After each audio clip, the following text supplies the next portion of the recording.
Welcome to An Honorable Profession, a podcast giving America hope since 2018. I'm Ryan Coonerty.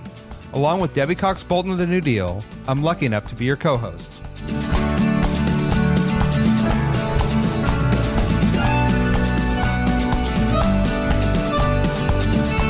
An Honorable Profession is a New Deal Leaders podcast. The New Deal is an organization that supports the next generation of American leaders. From attorneys generals, to state senators, to mayors, to school board members, these are the people that are pushing policies and politics that will respond to climate change, rebuild our economy, address racial injustice, and restore our democracy. These are incredibly talented people who have dedicated themselves to public service when their country and their communities needed it the most. Check out newdealleaders.org to see what I'm talking about. I'm your co-host, Debbie Cox Bultan. In this episode, I talked with San Francisco City and County Treasurer Tax Collector Jose Cisneros. He was appointed by then Mayor Newsom in 2005 and currently serving in his fifth term. He's the only LGBTQ person to hold one of the city's 7 elected executive positions and is the city's longest-serving openly gay elected official. We talked about the role of treasurer and his work around economic empowerment, including a first-of-its-kind effort to right-size city fees and fines, and a wildly successful kindergarten to college program that has resulted in $11 million in savings for San Francisco's poorest residents. We also talked about his path from the private sector to the public sector to elected office, and how serving on a board or commission is a great way to get involved. Hope you enjoy. All right, Jose Cisneros, welcome to An Honorable Profession. Well, thank you. It's great to be here. It's so fun to talk to you. And I guess I just want to start out by, as I mentioned in our intro, that you are the treasurer for the city and county of San Francisco. So for our listeners who do not know what that means, what is a city and county treasurer? Thank you very much. That's a good question. And it's pretty straightforward, I will say. The treasurer in San Francisco is an elected position. I'm thrilled to have the role, and I'm proud of the work we do in the office. So I basically like to describe the job by talking a little bit about the full breadth of what we do. And really the full title of the office and the department is the treasurer and tax collector. Because I don't want to leave the tax collector part out. I sometimes find that's what makes us the most popular, right? In fact, and probably the bulk of the work we do is in the tax collector side of our job description. We collect on behalf of the city and county of San Francisco over 180 different types of taxes and fees. So we bring in, honestly, millions of payments each year for these taxes. The amount of money we collect in the course of all that is nearly half the city's $14 billion annual budget, city-county budget. So we're talking the billions and billions of dollars of revenue that we bring into the city. It takes a lot of work. Fortunately, we've got great staff here in the office. We've developed really great systems to manage all that, to be able to be responsive. And I'm really proud of the work we did, particularly during the pandemic, when the mayor and our city leaders, our city supervisors really wanted to reach out and cushion the hardship, particularly that small businesses were feeling.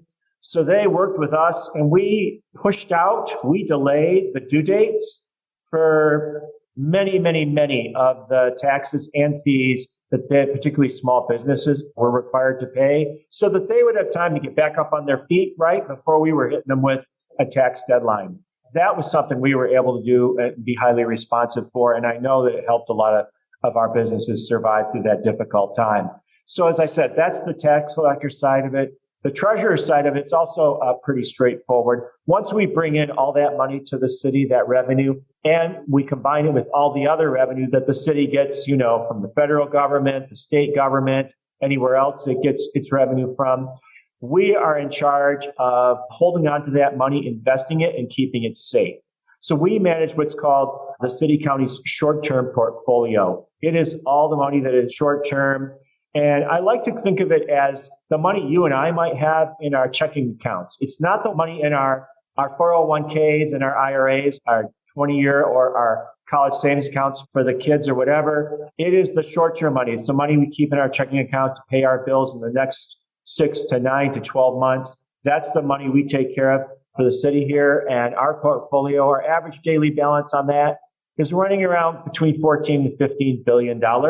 So as you can imagine, That's a pretty serious role as well. That's pretty much the description of what we do in the treasurer's office. Like I said, I'm proud of the work we do here. The money we bring in allows the city and county to do the great work it does and provide the services we do in the transit and the healthcare and the safety and security and all that. And we're very key in making sure that can continue. Yeah, that's so great. Thanks for that. That's really helpful. You mentioned the pandemic. You've been treasurer for a while. You've been treasurer through a recession, through the pandemic, and now in the kind of this era we're in with high inflation. So I'm kind of curious, what lessons have you learned in terms of governing during tough financial times? Does that look different than other times? Boy, that's a really great question. I will absolutely say yes, that depending upon what's going on in the economy, the city, just like everybody else, has to react, has to engage, has to plan, and frankly, spend differently than it would at other times. You're right. I have been treasurer for a long time. This year, it's going to be 18 years as treasurer here in San Francisco. So yes, that does cover not only our pandemic years of late, but also the Great Recession, as I think we're calling it, from 08, 09, and 10, and that time. And I will tell you, I have seen many years where the city's annual budget required budget cuts from each and every department of the city because, just like everybody else, we had less revenue coming in, less money to spend, while at the same time, as we all experienced, costs were continuing to rise, healthcare costs, salaries, things like that, you name it. And so we had to find a way to survive because remember, local governments, and I believe this is true pretty universally, we can't borrow like states and federal governments can. So we have to pass a balanced budget every year and live according to that budget. We can only spend what we bring in each year. So that makes for some very, very careful planning and careful spending and the management of spending. It has been very difficult. I will say that particularly the local governments and even states were highly benefited by the great work the federal government did to help ease the financial stresses during the pandemic. It has made this manageable compared to something that probably would have been almost impossible to deal with. So thank goodness for that. Thanks to the great federal leaders that made that happen. And we have, at least the opportunity to plan now and build a strong future and hopefully manage for whatever comes next, even if it is another recession, which we've certainly been through before.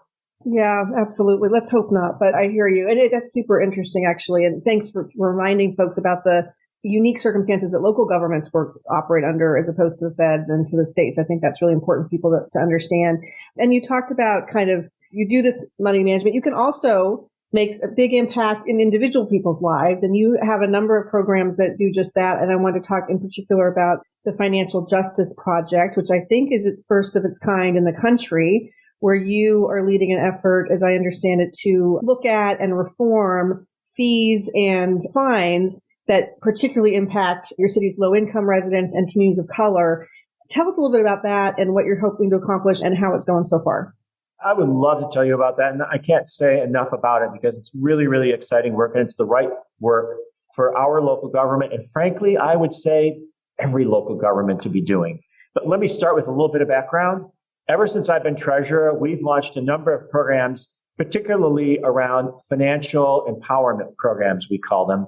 Our goal is not just to provide financial education out there, but rather to maybe help create a better financial environment, a better financial landscape, steer people, even walk people towards a better financial product and away from predatory ones.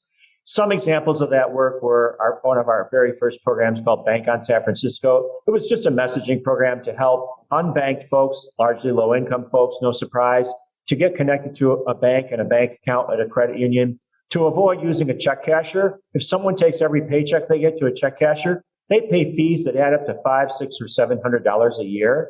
And I think we know that a checking account doesn't have to cost that much. So why should the poorest people in our community be paying that? We were very successful in moving thousands of folks from being unbanked to bank. We followed that with other programs to, again, help people with their finances, empower them to be more successful, and particularly steer them away from predatory actors, not just check cashers, but even worse, these payday lenders, all legal companies, but nevertheless, very predatory, very costly, and by and large, just preying on the poorest people in our community, which is, just increases the harm incredibly. And so that work has been really something that's been going on for over a dozen years now, particularly here and in a number of other cities. But with that experience, what we particularly wanted to look at, and this started about 4 or 5 years ago, was wait a second, where our own local government, city, county fines and fees potentially, possibly being predatory or harmful to low-income people in our community. And frankly, it's kind of logical. Anytime we have a fine or a fee that's $1 amount for everybody, and I have to confess, in San Francisco, those dollar amounts for our fines and fees can get pretty high. A parking ticket here, I think, starts between like $70 and $100 for a simple, your meter ran out of time. A moving violation can be in the hundreds of dollars. If you park in the wrong place and you miss so the cars will be towed at, starting at 3 or 4 o'clock to move the rush hour traffic through. Getting your car towed in San Francisco and having to go retrieve it, even if you do it immediately, not even accumulating, those daily storage fee extra charges, it's nearly $500 to retrieve your car after getting towed. Well, the truth of the matter is, $500 impacts a low-income individual or family far differently than a medium income or particularly a high-income family, right? And what we found is that there are many low-income families that if they happen to get their car towed, they just couldn't afford to get it back. So they gave up the car. Well, what happens then? If a wage earner in that family, you needed that car to go to work, does that person now risk losing their job? And if that person loses their job, can they continue to pay their rent? So do they now end up losing a place to live? Is there any way that any of us would imagine that parking in the wrong place and causing your car to get towed should result in a family becoming homeless? I don't think so. I think that is probably the most egregious example of where something we're doing could have an outsized impact. And certainly, I think fit the definition of the term of something that would be predatory because it's that incredibly damaging. So what is the answer? What is the solution to that kind of unfairness as it truly is? And what we landed on was for many of these one size fits all fines or fees or whatever consequence this was for breaking a rule or doing something else, we probably need to find a way to right size that penalty dollar amount, right? And if you're truly low income, $500 is probably not the right size for the cost to get your car back. So first, what we did was we worked with the parts of the local government that handled that whole operation, happened to be our MTA, great partners in this work. And the first thing we tried was, well, what if we cut that in half? What if it's just $250 instead of $500? We tried that for a while. We made it easily available to folks who got their cars towed. We made sure that they were aware of it. And what we found is it wasn't even enough. And now we've gone down to $100. If someone's truly low income, and we also actually, by virtue of the fact we're both a city and a county, so we administer things that counties administer, like food stamps programs and other types of public assistance. So we actually created a very easy and quick mechanism that allows the people at the tow lot, for example, to be able to go online, check a database, and just verify when somebody says, hey, I'm low income, for example, I'm on a food stamps program, they can verify that and then make the change in the cost to retrieve the car. And so we found that to be highly successful and the right thing to do. And I think that's the most stark example of, we were being very predatory in a way, unfair, oversized impacts for low income families compared to others. And we found a way to adjust it so that there's still a consequence if you break the rule, right? Cars do need to be towed. We do need to clear the way so there's not traffic jams and blockages. But at the same time, if there's a consequence to breaking a rule or breaking a law, if it's financial, let's make sure it's the right size so everybody feels it more or less the same way, learns that lesson, pays for that consequence, but is able to move on and is not impacted in a predatory way. That's so great. And you've been doing this for a few years, you've said. So you've already seen the impact of this, presumably. And what's the feedback you're getting? What are you seeing? Well, first and foremost, let's think about what did people expect, particularly here in the local government, right? This was a very interesting conversation to have because as we were going to these various departments, and I can talk about many, many different examples, not just the towed car price. But as we went to talk to them, we said, we're really concerned that you're being predatory. And I'll tell you, it's hard for someone not to get defensive, right? What do you mean I'm predatory? I'm just doing what we've done for not only years, but for decades. I'm doing a service that's the right thing to do. I'm making sure people follow the rules. But when we explain it just the way you and I just talked about, then people really begin to understand. They're like, oh my gosh, how can we do that? So then they start being really open to ideas for how we might change. But then naturally, and this is very natural, they go to, well, wait, if people aren't going to pay $500 to get their car back, and I built a budget around everybody paying $500, and now some people pay less, maybe far less. What does that do to my budget? And by the way, my budget pays for things like my staff salaries and, this and that, blah, blah, blah. And again, remember, we all have to balance our budgets here at local government. So what does that mean?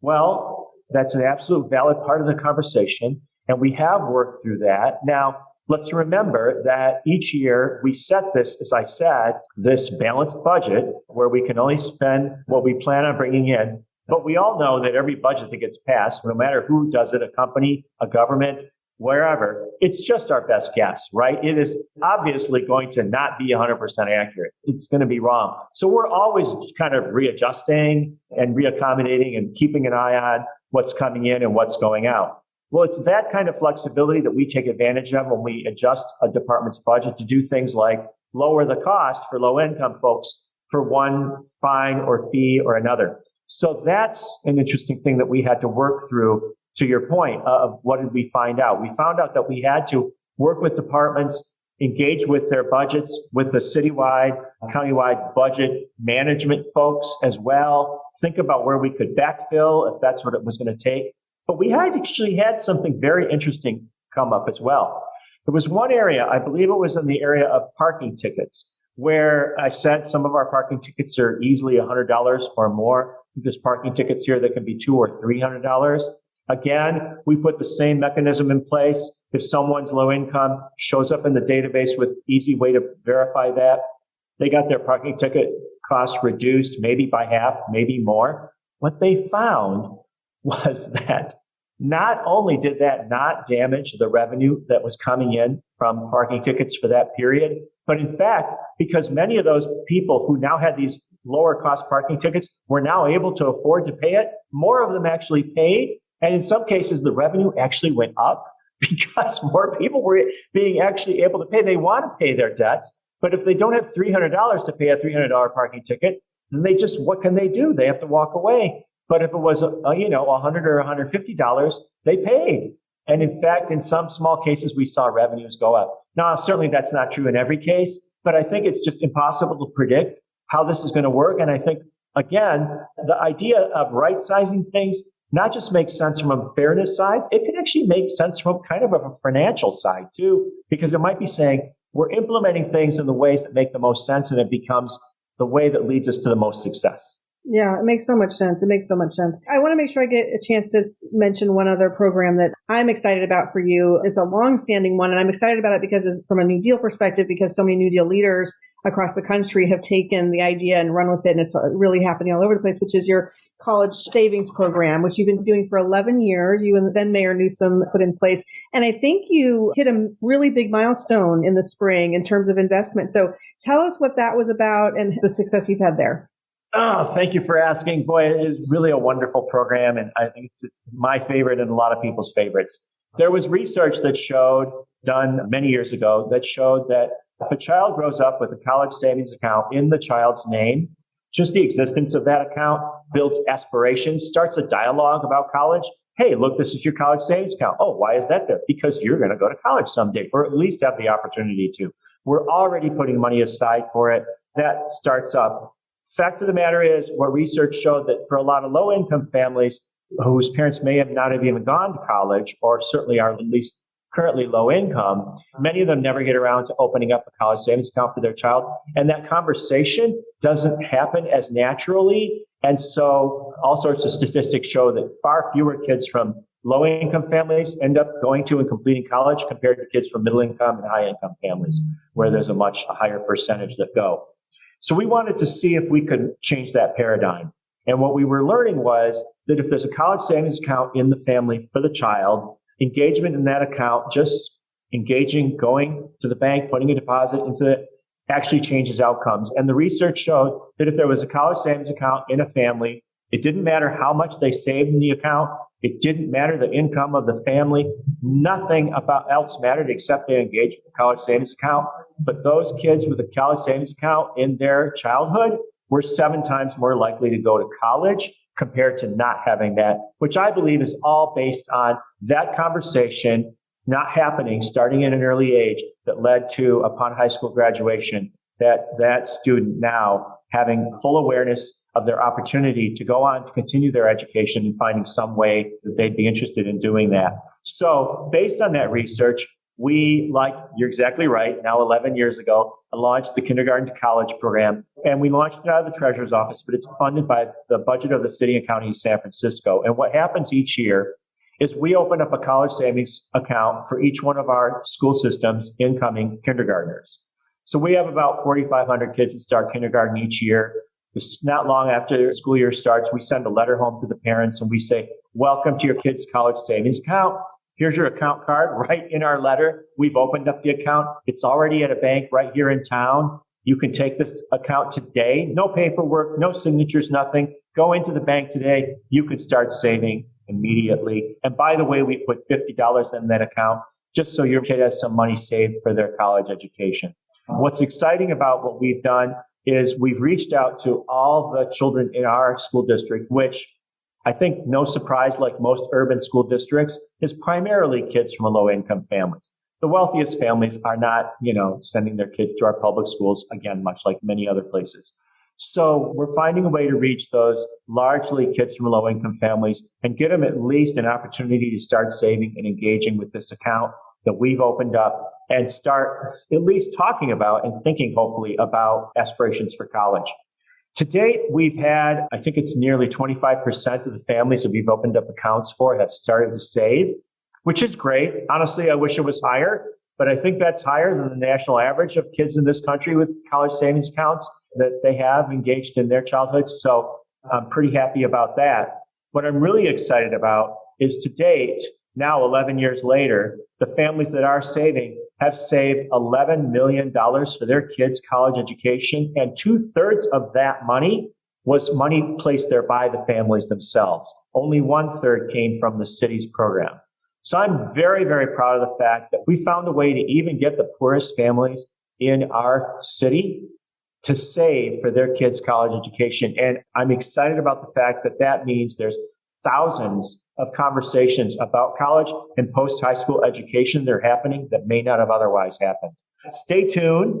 Since we've had this program for now 11, almost 12 years, that means that next year's high school seniors will be our first cohort of K to C savers that are graduating from high school. So we're really excited about that threshold coming up in a very short amount of time. We did celebrate our 10-year anniversary just earlier this year. We were a little late on the 10-year timeline because of the pandemic, but we celebrated it after 11 years. But nevertheless, we had a great celebration. Now, Governor Gavin Newsom came to the celebration, and we really celebrated. Had a lot of families and family savers, student savers there talking about what a difference it made for them. I'm very excited about it, about the program, and thank you for asking about it. You're absolutely right. There, I think now, a dozen or a few dozen places around the country, both cities and states, by the way, that have started automatic college savings programs for the kids in their jurisdictions. And I think it's just wonderful. It is wonderful. And those are the $11 million is a huge milestone. Congratulations. And that statistic you said about 7 times more likely to go to college is, that's just, what more do you need to say, right? That's an amazing, right? That's pretty much says it all. Yeah, that's really crazy. If we can find anything that makes a 7-fold improvement, gosh, jump on it, right? Jump on it. Absolutely. Yeah. Absolutely. I'm so interested about, you have a really interesting path into public service, right? You went, which is, as you know, this is an honorable profession, and we love to talk about kind of people's journeys into service. You got your BS at MIT and then started out in the private sector, IBM, Lotus Development Corp, Bank of Boston, and then eventually made your way, before you were in elected office, to public service through the Muni, right, in San Francisco, which is your bus and metro system. Did you think you would go into public service at some point, or was that kind of a fluke, or how did you get from the private sector to public service? I think most of my life was governed by flukes. So that's the best kind of life, I think, personally.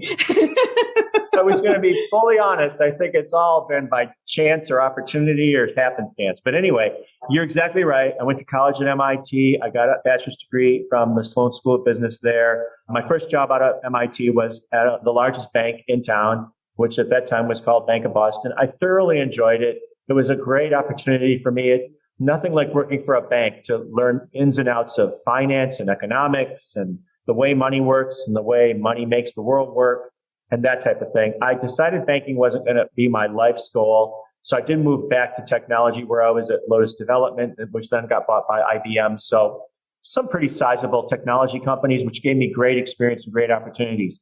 One of the opportunities I had during that time was the opportunity to take a job that was located here in San Francisco. So that's what moved us here 25 years ago. And I'm thrilled that I did move here because once I got here, I made some friends, and some of them were characters in this industry called local government. And so lo and behold, as I got to know more people in local government, I shifted, I think, from being one of those people that really didn't think much about, spend much time thinking about or learning about local government to someone that did finally do that. And as a result, I got the opportunity to become known about some of the things local government does. And actually, before hiring on as an employee, you're correct, at the Municipal Transportation Agency here in San Francisco, I actually started engaging with local government by being on boards and commissions. So I don't know if most people know this, but nearly every department in a local city or county will have likely a commission or something like that acts pretty much like, I think, what we all think of like a board of directors for a nonprofit does. People volunteer, 5, 6, 7 or more people volunteer to comprise this commission. They may or may not even get paid. If they do get paid, I promise you it's not very much. It's like a stipend. And they meet probably a couple times a month. They make policy decisions and managerial decisions for that department, which then do have to go further up the chain to be further approved. They're not the final say, but they have a key role in managing and structuring and guiding the work of an actual part of our local city government, which to me, when I got that opportunity, I was actually placed, 5 or more years before I started working for the city, I was on one commission. And then in the year 2000, I got moved on to the board of directors for our transportation agency, the municipal MTA. And these were huge learning opportunities for me. I just loved it. It was really exciting to see how the things that surround us every day, whether it's that subway line that we ride or the bus or, looking at how things happen in our community, really learning how they happen, how they come to be, how they're budgeted for and managed, how labor gets involved and all that. It was eye-opening and exciting for me. And that's what got me to think about, and when it was time for my next job change, I decided not only would I look at, private sector opportunities, but I'd look at things in the city government as well. And the best opportunity that came along was to take a managerial position working for the head of the whole Municipal Transportation Agency, our transit system here, and managing long-range planning of government and long-range financial planning and financial budgets and capital planning. And I really enjoyed that. And that's what I was doing when, again, that then Mayor Gavin Newsom decided that he needed someone to be treasurer because the previous treasurer had taken another position, and he appointed me to be treasurer, which began my now current career and afforded me the opportunity to then run for office to keep the job. So I think the answer to your question is I've had the opportunity to work both in the private sector and the public sector. I find that it's been beneficial to have the experience of both because I think it really gives me a lot of clarity. And I'm really happy of how and the way it worked out. But to answer you, no, it wasn't really planned. It was not planned. It was not. That's okay. Like I said, I love There was no master plan at work here. Best ways, right? Take advantage of opportunities as they come along. I think that's right. And how have you liked being an elected official, which is, different than the switch just from public to private, but now your bosses are the public, your bosses are the taxpayers. How do you enjoy the public official life? I gotta say, I truly love it. Now, I will say that being an elected official, that not all elected officials are the same. What most people think of, and this is the right way people should think about it, when most people think of elected officials, they not only think about presidents and senators and all that, but even if they get down to local government, they think about mayors of towns or whatever. They think about city council members. And those are the people they should think about because those are the people that set policy, right? They're the people that the electors should go to and say, I think we should have this, or I think we should do that, or whatever, because those are the folks that set policy. However, and so those elected officials get a lot of visibility, a lot of, well, I'm not sure you can call it popularity because not every decision that they make are ones that people like. So they also get a lot of criticism too. But nevertheless, they're very much in the spotlight and they're very known. There's a lot of public awareness about who they are and what they do. There are other types of elected officials, things like the treasurer, the assessor, the city attorney, the sheriff, and they vary from local government to local government. But we're not in policymaking positions. We are implementing whatever the rules, largely rules codified in actual local laws or even state laws or beyond that tell us what we need to do. So a minute ago when I was talking about taxes, we have no discretion to decide whose taxes we collect or don't. We collect everybody's taxes and we collect every tax that's in the law and so on and so on. So there's really I think it's not a role that gives us a lot of public awareness, even though it is, in many ways, as I talked about earlier, a very critical and important role for the local government. I have to confess, it's being a different type of elected official than, say, being the mayor or the supervisor or the city council member who are highly visible, get talked to or criticized all the time. For us, we're very much further off the radar screen, but we still have to run for office. So that's a very unique experience. And I'm very happy to have had that experience now a number of times. It's a whole different way of engaging with the public, engaging with the world, learning how to be able to represent yourself and lay out ideas and answer questions. It's a wonderful experience. When I've tried to explain it to people who've never been through running for office, I say that a lot of the meetings you go to and the conversations you engage in, it's a combination of trying to try out to be in a play and also go through a round of speed dating. It's kind of a little bit of both those things. You really don't know what you're going to be facing with or what you're actually shooting for, though you have a general idea, but the questions can come out of anywhere. So who knows? And it's all over in a couple of minutes every time you talk to someone. So yeah, I love that explanation. I'm going to use that when people ask me about what it's like to run for office. I've got the guy who can give you that answer.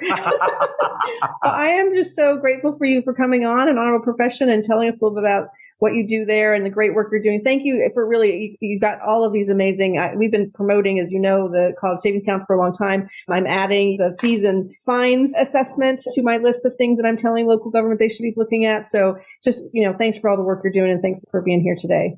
Thanks for having me. It was really a lot of fun and I'd love to talk about this stuff. Be happy to do it every time. Let me know when you need me to come back. I will do. Fair enough. Thanks so much, Treasurer. All right. Thanks a lot. Take care. Bye-bye. Bye-bye. Thanks for listening to An Honorable Profession. Please subscribe to hear more amazing leaders and keep asking your elected officials to be honorable. Boots Row Group produces podcast. I'm Ryan Coonerty, and because we keep things honorable, no tax dollars were used in the making of this podcast.